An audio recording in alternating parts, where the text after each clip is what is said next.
investments in LLP. So without wasting much time, let's start right away with the presentation. So this is the schema which we'll be covering upon. So we'll see who are the eligible LLPs, which are actually permitted to receive foreign investments. Then who are the eligible investors who are permitted to invest in an LLP, and what are the types of or the eligibility of investments they could make. And we also touch upon some miscellaneous topic like pricing, the mode of payment, and some reporting compliances which the LLP has to do in case of receipt of foreign investments, and some important caveats which you have to keep in mind with respect to investments in LLP. So all these are things are from a point of view where investment is going to be on a repatriable basis. And finally, we also included a slide where, in case what has to be done if the investment is going to be on a non-repatriable basis as well. So these are the legends that have been used in the PPT. So once I upload the PPT, it will be useful for your reference if you want to go through it. So as I said previously, the mode of investments can either be on a repatriable basis, and if it has to be on a repatriable basis, then certain set of conditions have to be complied with, and only then you will be allowed to take the funds outside India, either at the time of disinvestments or any income of that sort. But if it's going to be a non-repatriable basis, is you will be provided some leeway with respect to the conditions, but at the cost of you not taking the funds outside India. So we will see those conditions with respect to foreign investments in an LLP on a repatriable basis. So first, what are the types of LLPs, or which LLP is actually eligible to receive foreign investments? So an LLP operating in sectors or activities where 100% foreign investment is allowed through automatic route. This is the first condition, where 100% foreign investment should be allowed under the automatic route. 100% and as well as the automatic is a key point. And there should not be any FDI-like performance conditions. So only if these two things, only if these two conditions are satisfied, an LLP would be permitted to receive foreign investments from outside India. So to give you an example, if you take information technology services, it's a service where 100% FDI is allowed, that too under automatic route, and there are no FDI-linked performance conditions. So in such cases, you could set up an LLP and you could receive foreign investments. But you take an instance where if it's like cash and carry wholesale trade or construction or something of that sort, even though it's 100% FDI is allowed, there are certain performance linked conditions that have to be satisfied, and only then you'll be able to receive foreign investments. So since there are certain performance linked conditions to be satisfied, you will not be eligible to receive foreign investments. So no performance linked conditions. At the same time, it should be FDI policy should permit 100% foreign investments through automatic route. That's when an LLP will be eligible to receive foreign investments at the very first place. So this is the first point. The second point is, if an Indian company or an LLP has already received foreign investments, and if it wishes to make an investment in an LLP, then again the same set of conditions has to be complied with. So it's something more or less similar to that of direct foreign investments or indirect foreign investments. So the third point is, if a company which has already received foreign investments wishes to convert it to an LLP, again the same set of conditions have to be complied with. So the main reason or the rationale behind having this particular eligibility criteria is the fact that LLP is not that organized as compared to a company. So earlier, LLP was not permitted to receive foreign investments, but now the government has liberalized it, whereby LLP could receive foreign investments but subject to conditions. So they actually wanted to observe from where the foreign investments are being received by the LLP and how it's going to be utilized. And maybe if things are going really well, they could actually gradually, liberalize all these conditions, and they might be brought at par with the companies as well with respect to receipt of foreign investments. So we saw which is an eligible LLP. So next we will see who is an eligible investor. So a person resident outside India will be an eligible investor, but if a person is citizen of Pakistan or Bangladesh, he will not be permitted to make foreign investments in LLP.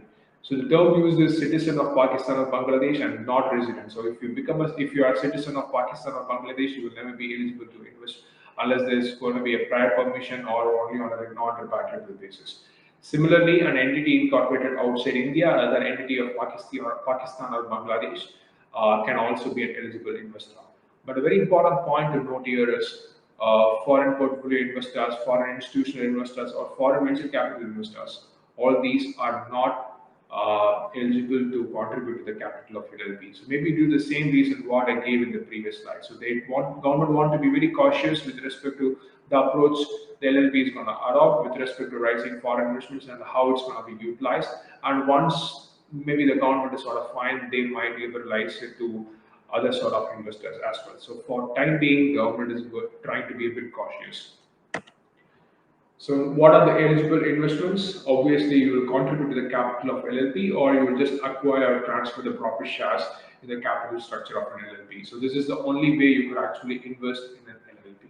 So the point to note is you cannot make any non-cash contribution, or you cannot make any intangible contribution as an eligible investment. That is not permitted. So only a capital contribution by cash or acquisition of transfer of profit shares are only allowed.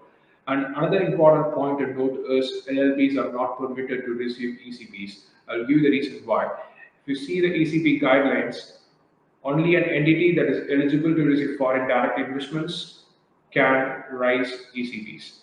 And if you see the definition of foreign direct investments, they would have specifically included only a company and not an LLP. So since only a company can alone receive foreign direct investments, and an LLP can receive only foreign investments. Since the ECB guidelines use the word foreign direct investments and not foreign investments, LLPs would not be eligible to raise ECBs. So this is a very important point to note. So you could only contribute to the capital or make acquisition of transfer of profit shares, but will not be able to make any intangible contributions, as well as ECBs are also not permitted. So this is the main 3 slides, and we touch upon some important other miscellaneous aspects as well. So what is the pricing? So as FEMAs know, with respect of foreign direct investments, it should always be more than the fair price, because funds are going to come into India. So government doesn't want to the funds coming into India be less than the fair market price. So it has to be at fair price, and evaluation certificate to the effect shall be obtained by a chartered accountant or practicing CMA, and any other person who is approved by the central government. And in case of transfer of capital contribution or profit share, and if it's from a resident to a non-resident, it has to be at a price which is more than the fair price. And if it's from a non-resident to resident, then it has to be lesser than or equal to fair price, because the funds are going outside India. So the government doesn't want the funds to go outside India, which is exceeding the fair market value. That's the rationale behind it. And what are the modes of payment? If it's going to be an investment in an LLP, it can be through normal banking channels and inward remittance to the normal banking channels. And the second part would be like debit to your NRE account in India or an FCNRB account. And if you're going to take the proceeds outside India, well, you are permitted because you're going to comply with all the conditions, and it's obviously going to be a repatriable basis. Then it can be remitted outside India or a normal through the normal banking channels, or else you could also give a credit to your NRE account or an FCNRB account. So what are some of the compliances which you will have to do from a FEMA perspective would be, you will have to file your FLA returns by 15th day of July of each year, and by the time you receive foreign investments, within 30 days of receipt, you will have to file Form LLP1. And within 60 days of disinvestments, you will have to file Form LLP2. So these are some of the compliances which you will have to do from a FEMA perspective. And from from MCS perspective, you might have to do Form 8, Form 11, and other stuff as well. But this purely from a perspective, these are the major compliances which you'll have to do in case you have foreign investments in an LLP. So as I said in the previous slides, these are some of the caveats. You cannot raise ECBs, and FIIs, FCIs, or foreign portfolio investors are not permitted to invest in the capital of an LLP, and non-cash or intangible contributions are not permitted. And if you want to do that, you will have to obtain prior permission. So this LLP structure is something really optimum for a business that is operating on a small scale or slightly or medium scale. So if you wish to expand your business, plan to bring in external investors, then LLP might not be the optimum structure for you. So in case you're going very small or a bit medium, and you don't have any ideas of bringing any external people in, then go with an LLP structure. The compliance wise, it's very easy.